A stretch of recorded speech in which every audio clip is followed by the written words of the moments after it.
up, everybody? It's Soren Baker here on Unique Access Entertainment. As always, please hit that subscribe button. As you know, it's right down there. It's free. And the more people subscribe, the more we can come to y'all with these interviews and keep bringing y'all this information about the music. So please, please, please hit that subscribe button.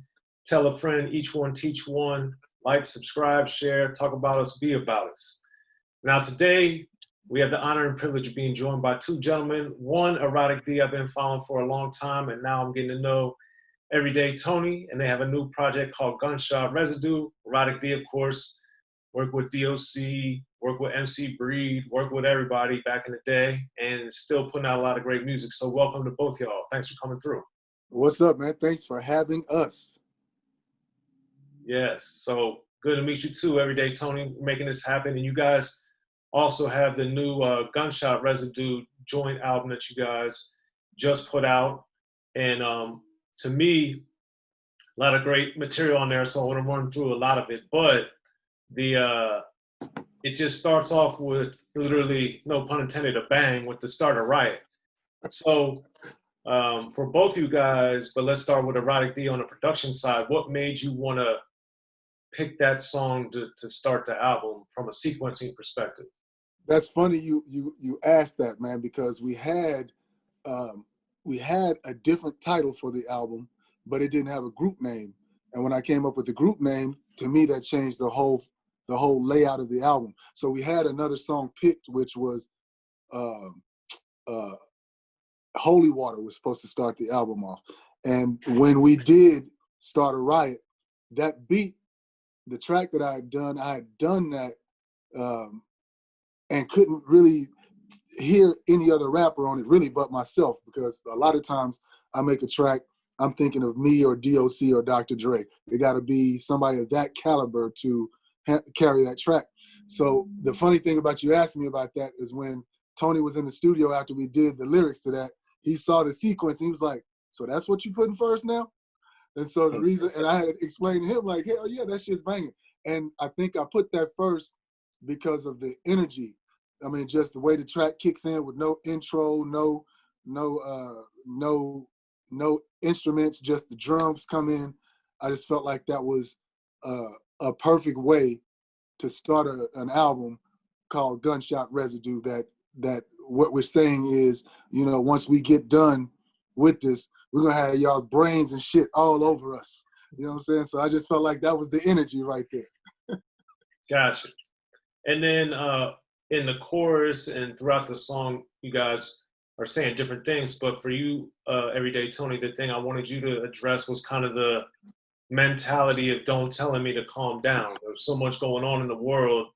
So from a lyrical perspective, a writer perspective, a rapper perspective, why was that important to say, don't tell me to calm down? I mean, I felt like it was topical. Just the word riot has been used a lot this year, you know, and the energy in the production just brought all that out in the lyrics, you know. Okay. And the forcefulness of it too, I think, is excellent. So for you, Tony, what about writing to a beat that has that much like force and that much muscle on it? It's new actually. I've never written on production this good, so it's new, and it's exciting and it's fun. It's like giving me a new challenge. And what is different about it, in your opinion? I guess it's just at such a high level in the instrumentation and everything that's going on with it. You know, it's hard to explain. It's just like noises that come out of nowhere, and it just sounds so good. And it's like, oh man, it's really like, all right, the lyrics, the verse has to match just the quality of the beat. I can't just say anything. I have to say the best words to go with this beat because it's like the best beat I ever heard. That's how I approach it. Okay. Now that kicks off the album very strongly, in my opinion. One of my other favorites is Plan or Excuses. Yes. I think a lot of people always quick to explain things. So Erotic-D, for you, conceptually, what made that a song and a topic you guys wanted to address? All right, so since Tony, even though that's my son, Tony is from the East Coast, and he grew up there. And so when it came to anytime, we have an album out on Tony called Crimes and Good Food that we just released last year, well, early this year. And so with his album and with this record, with us doing it together, I wanted to make sure that the people that root for Tony in the East feel something that speaks to them. So that's why we chose the track like that, because I just felt like the track was a great mix of what I'm known for and a great mix of what Tony's people might want to hear from him. And that's another side of me too, that as far as production, people don't understand. I got records with East Coast rappers over my career, like they think I just do the West Coast sound, but I just do hip hop. And I felt like that track fell right. It had just enough energy for it to go either way. And then when Tony came up with the hook, that was it. I don't know if you got the newer version where I added a scream in there on the hip hop, avoid the park after dark. Did you get that where I'm screaming that? Tony didn't have that version till yesterday. And to me, that also added that real hip hop element, putting that balls energy into it. And so that's why I felt like it not only needed to make the record, but it needed to be early in the record. Yeah. To set the tone that you're not going to be able to expect. You're not going to be able to predict what's going to come on this record. Yeah, and I also liked lyrically, and Tony, you could get into this too. I wanted to get from you guys the value of looking inside, like the war going on inside each one of us all day, every day.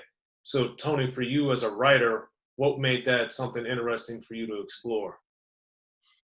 I mean, part of it is from me leaving New Jersey, coming to Texas, and seeing things are the same everywhere, but also different. So when I go back home, when I see people doing the exact same thing they were doing when I left, and giving me excuses about why they're in certain situations, it's like, and then I come trying to help, but I don't want to feel like I'm being taken advantage of at the same time.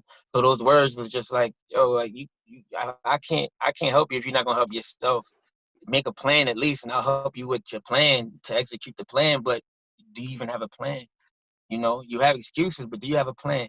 And so, but then at the same time, I said, you might be right, but your approach is how you lose me. So I don't want to say it in a rude way, but I do want to teach, especially my people, like just how to do better, So I just tried to figure out the approach, and even it's words that I can live by also. Right.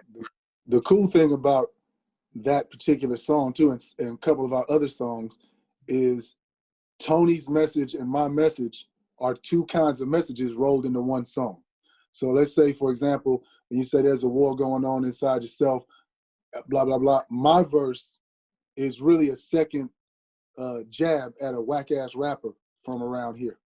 You know what I mean? It's like, so when I say, boy heard my diss song and he didn't engage, that's about this kid who had me all in some tabloid shit last year because he tried to steal an album that I produced for him. And I turned around and told him he couldn't take it with him when he wanted to leave my label. So he started talking all this shit and saying I probably didn't record with Dre and all this kind of stuff. So we've been on his ass since then. I didn't say anything to him publicly. We putting it all on the records. So the little war going on inside himself, as far as my verse goes, that could get you kind of fucked up in this rap game. You need to watch what you're doing, watch what you're saying, how you conduct yourself out there. Yes. Everything, there's you can do and say whatever you want, but there's repercussions for everything. Absolutely. So we dropped one on him hard on King shit, and from what I heard, he heard it, and then he dummied up. He didn't say anything in response to it, and he hasn't dropped a record in response to it either. And so we just really kicking him while he's down, just a quick bit in that verse. Well, there you go. Now, speaking of the tough talk, the interesting thing about Holy Blood, Tony, I wanted you to speak on in your parts where you're talking about not being a gangster but a thuggish blue-collar businessman. I thought that was an interesting juxtaposition based on a lot of the album is very rough and tough talk. So with Holy Blood, what made you want to make that differentiation? Well, I think it's because like they want to say we're woke now. It's like when I was younger, being a gangster was it. Now, like all the guys I looked up to that I would call like my OG or whatever, they own businesses. They're not in the street life anymore. They still had the thug mentality, but they're making money the legal way. So I wanted to make that known, like that's what I'm doing now. I could still take it there, but that's not what we own anymore. Like we making money the legal way, we doing things the right way. And, and I have great examples in front of me that show me that. So I just wanted to shout that out. Okay. And it is interesting now that that's more in the middle of the album than the front. I think it definitely gives the album a different feel. Because Gunshot Residue has a lot of different feels. And Erotic-D, one of my favorite, I think, and surprising ones was The Wall. Because I literally know one Pink Floyd song, and you picked that one. So I was pleasantly surprised when I heard that.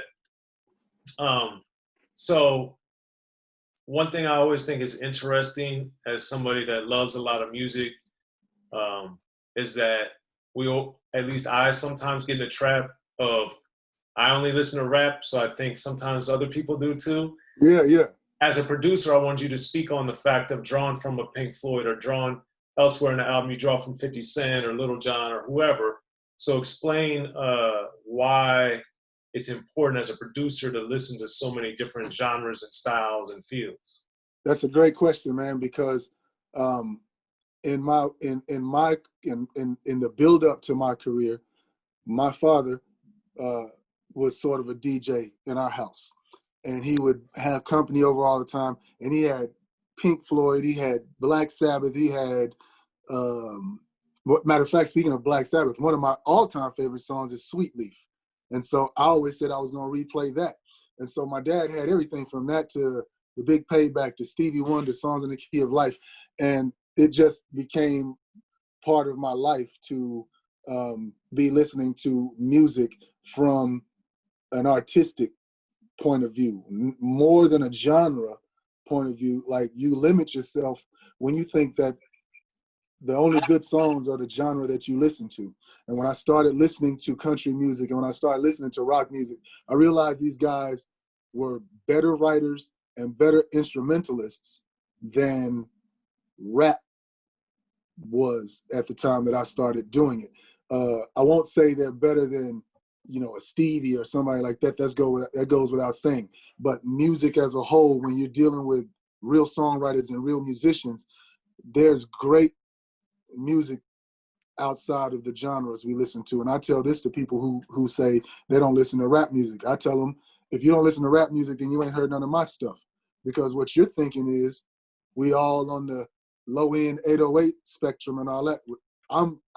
I'm bringing you John Denver and all kind of shit on my records and songs that I create that sound like this stuff.